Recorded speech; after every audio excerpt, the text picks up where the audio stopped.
When you're in a weak position, just living can be tough. It's the same whether you're out in the world or at home. For someone like me, weak and vulnerable, there's no such thing as a safe place. I was teased, belittled, and used as a stress reliever by everyone around me. By enduring this, I somehow justified my existence. I've waited for a miracle that seemed impossible, enduring pain and suffering. But now, I've decided to stop waiting, lift my head, and walk my own path without looking back. My name is Zoe. I'm 28 years old. For nearly a decade, I've been working in programming, mostly remotely. There's always a high demand for skilled programmers, so there's more than enough work to tire me out. I manage multiple teams and oversee operations. The person once seen as the weakest, the lowest, is now a leader. Life really is unpredictable. Since I was young, I was mocked for being gloomy and introverted. This ridicule wasn't limited to my peers. At home, it was just the same. My brother Wesley especially looked down on me and made fun of me. When he left for college after graduating high school, I felt a deep sense of relief. After finishing high school myself, I didn't pursue further education and instead retreated to my room. It was almost as if staying home was a trade-off for not continuing my studies. For years, I rarely left the room, accumulating experience and achievements. My mom and Wesley then and now have always looked down on me and ridiculed me. But my dad was different. It's hard to believe he married someone as mean as my mom. He was that kind of gentle person. In tough and sad times, I would snuggle up to my dad at the pub he ran and cry. The pub was a small establishment on the ground floor of our house, and he managed it alone. "It's okay, Zoe, just hang in there. Your luck will turn around eventually," he'd say. I could tell he was trying to convince himself of the same thing. The pub wasn't thriving, often running at a deficit. This left my dad unable to stand up to my mom, who worked a corporate job. The building was rented, costing $3,000 a month in rent. 3 years ago, when my work started to take off, I took over the rent payments. I'll never forget the look of surprise on my dad's face when I offered to take care of the rent. It was the first time I saw him smile like that, tearfully expressing his gratitude. To support my dad's business, I worked harder than ever. I believe it was then that I grew most as a programmer. Working became a way of repaying my dad. I was truly happy about that. Dad passed away suddenly from an illness about 6 months ago. The pain of his loss hasn't healed even a bit. I can still cry rivers, but I couldn't just keep crying. After Dad's death, Wesley, who had always been at odds with him, came back home. Wesley had married a few years back. His wife's name is Hannah. She's a perfect match for a mean-spirited Wesley, sly and with a sharp tongue. In the house without Dad, Wesley and his wife started acting as if they owned the place. "Hey, Zoe, still cooped up in your room, messing with your computer? Creepy." "Oh, that's not nice, Wesley." Poor Zoe. When Wesley and his wife start teasing me, Mom joins in, attacking me too. Mom, now retired, spends all day at home doing nothing. Every time she sees me, she clicks her tongue, muttering that I should just leave. "I wish you had taken Zoe with you, Dad." Every snide joke from Mom, every moment of feeling alienated at home, made me think there's no reason for me to stay here anymore.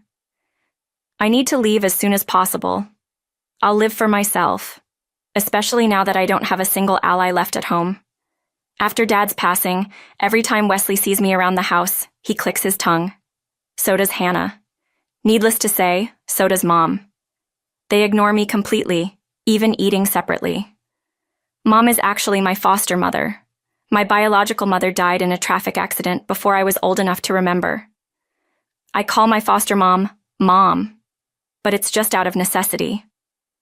Wesley is my stepbrother. There's no blood relation between him, me, or Dad. That's probably why Mom and Wesley can be so cold to me. After Dad's death, Wesley and his wife took over the pub. They had always been interested in the food and beverage industry. However, without any hesitation, they closed down Dad's pub. Then, in a selfish move, Wesley and his wife remodeled the place into a cafe. Wesley helps out on weekends while working his regular job. With Hannah as the manager, to cover the cafe's remodeling costs, Wesley used Dad's inheritance without consulting me. I usually keep quiet, but I got angry. That money was supposed to be for me too, right? How can you just use it all without asking? Don't raise your voice like that, introvert. From that moment, Wesley's malicious attacks on me got worse. They made it clear they wanted me gone, overtly treating me like an enemy. This moocher, get out now.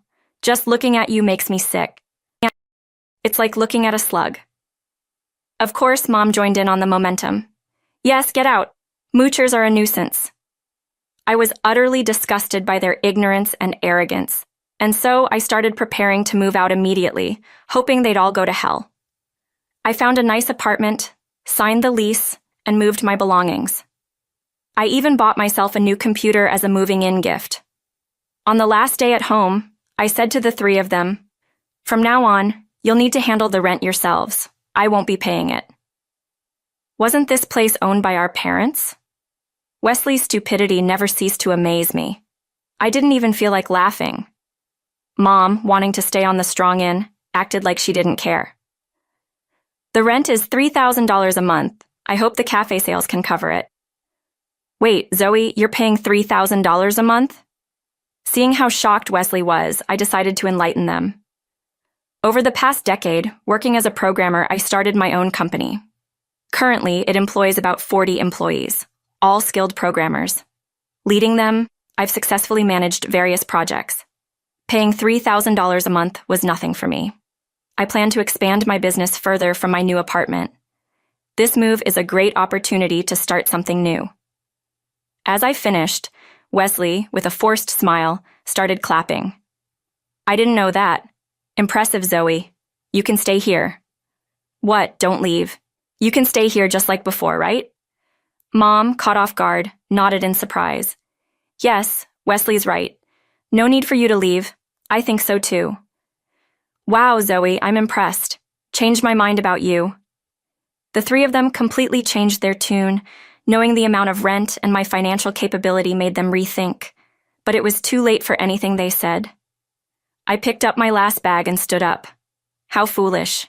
Just so you know, I won't be helping out. Goodbye. Despite their attempts to hold me back, I left the house. Afterward, I began a new life in my spacious apartment, working by a bright window with a cup of coffee. No one complains. When I feel like a change of scenery, I can head to a nearby cafe. Realizing my newfound freedom, I gradually changed. I started wearing clothes I liked and changed my hairstyle. I began checking out places and items that caught my interest. My team members noticed, saying my voice sounded brighter, much to their delight. Apparently, I used to have a worryingly low and somber tone during meetings. My positive changes seemed to brighten up my employees as well. Meanwhile, I kept getting calls from Wesley. I ignored them, but Mom started calling too. I could have blocked them. I have no attachment to those three, but I didn't cut ties completely, just for a bit of payback. For instance, when I felt particularly down, I'd answer Wesley's calls. Wesley tried everything to appease me and lure me back home. His flattering tone was amusing. Mom was almost the same. "Please, let the past be the past," she said in a cloying voice. I listened to them, only to firmly reject them in the end. Return to my parents' home to live under the same roof with the three people I detest most in this world? Why would I willingly subject myself to such a miserable ordeal? Now the tables were completely turned. Hearing Wesley and Mom's reactions when I rebuffed them was amusing. I slowly enacted my revenge, recalling all the mean things they did to me. I learned a lot from talking to Wesley. It turns out Wesley and Hannah actually have a significant amount of debt. Most of it seems due to Wesley's gambling. He's underreported the amount to Hannah, a truly shady affair. Wesley got hooked on gambling in college. Hannah, uninterested in gambling, just loves shopping. According to Wesley, she has enough clothes, shoes, and bags to open a store. She constantly browses websites and buys whatever catches her eye. No matter how much they earn, it's never enough. A pitiful situation, and in their dire state, they continue their wasteful lifestyle. Utterly baffling. I got more details about Hannah from Mom. Despite living together, she hardly helps with the housework. She only washes her own laundry, leaving almost everything else to Mom. She never cleans, cooks, or tidies up unless told to. Just imagining the tense atmosphere in my parents' home was depressing. Also, the cafe's business was failing, constantly in deficit. Typically, it takes a cafe 6 months to a year to get on track. The funds miraculously obtained through a bank loan were gone in 3 months. They should have prepared at least 6 months' worth of funds. With hardly any customers at the cafe, the home atmosphere was constantly strained. Wesley and his wife's relationship is on the brink of collapse, Mom said, but that's none of my concern. Just support Wesley, then I said coldly before hanging up. Mom kept calling, each time asking me to come back. After all their insults, now they want to pretend it never happened. The audacity. Lately, Mom's been appealing to my emotions. Already in her 60s, she says she's in pain all over and finds daily chores difficult. When I asked if she meant I should come back to do the housework, she hastily denied it. According to Mom, just having me, her close daughter nearby without any reservations, is comforting to her. She says it's enough if I'm just there occasionally helping out. It was clear she was after my money. Of course, I didn't believe her words or feel obligated to comply. What was truly unpleasant was her invoking memories of my dad. Dad was kind. He must be pitying me now, Zoe. You're kind like Dad.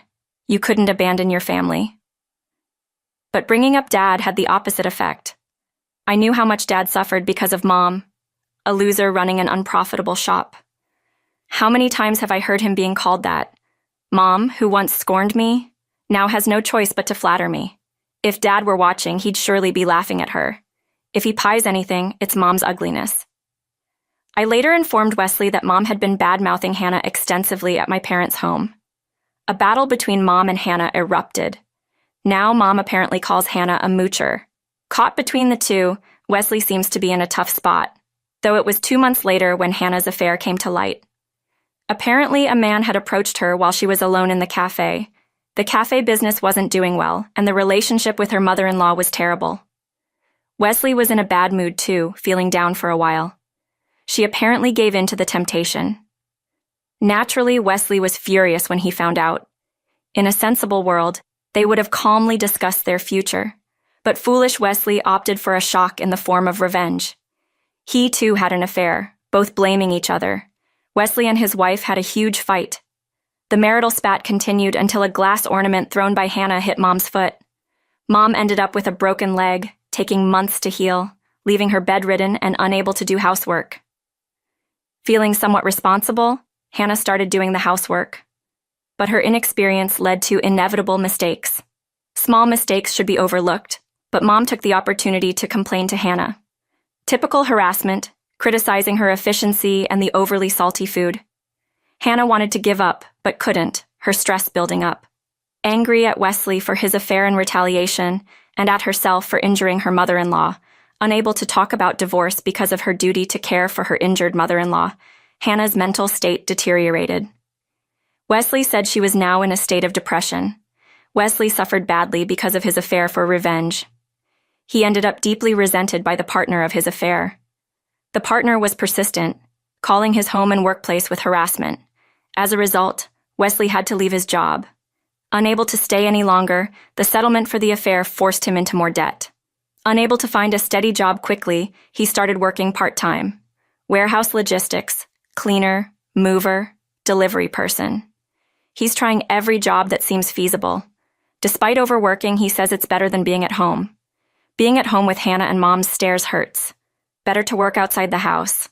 Once noisy with couple fights and mother-in-law and daughter-in-law conflicts was now eerily quiet because nobody willingly speaks to each other. Mom doesn't even want to see Wesley and Hannah's faces. Hannah doesn't want to meet her mother-in-law, and Wesley feels awkward talking to both of them. That seems to be the current state of affairs. They don't want to interact, yet they live together. It's nothing short of hellish, and I find it terrifying. Wesley, who shared all of these stories with me over the phone, asked me for money at the end of the call. I refused, of course. Lending them money would only encourage dependency, and I don't want to be involved in that. Relationships built on money disappear when the money runs out, and I wanted to cut ties there. Wesley said he would call again, so I set up his number to block. I also blocked Mom's number. I never registered Hannah's number. I don't answer calls from unknown or private numbers, so no worries there. The three of them, unable to pay rent, eventually dispersed. Mom moved into a retirement home, and Wesley and his wife divorced. Rumor has it that the building already has a new tenant. No one knows where Wesley and Hannah went. They're probably living modestly somewhere, slowly paying off their debts. As for me, I continue to enjoy my comfortable solo life. Work is going well, and I have a good relationship with my employees. Everything is perfect, but maybe there's a new twist ahead. A colleague introduced me to a man, and I've agreed to a date. He's a young entrepreneur. His eyes sharpen when he talks about work. A charming person. Until now, I've been solely focused on my job, never dating. It seems like that part of my life is coming to an end.